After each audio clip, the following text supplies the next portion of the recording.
महादेवी महाशक्तिं भवानीं भववल्लभां भवातिभञ्जनकरीं वन्दे त्वां लोकमातरं भक्तप्रियां भक्तिगम्यां भक्तानां कीर्तिवार्धिकां भवप्रियां सतीं देवीं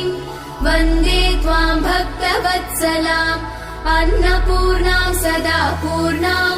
पार्वतीं पर्वपूजितां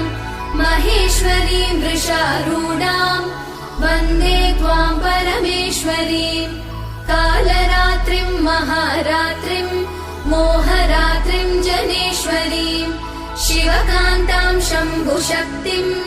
वन्दे त्वां जननीमुमां जगत्कर्त्रीं जगद्धात्रीं जगत्संहारकारिणीं मुनिभिः संस्तुतां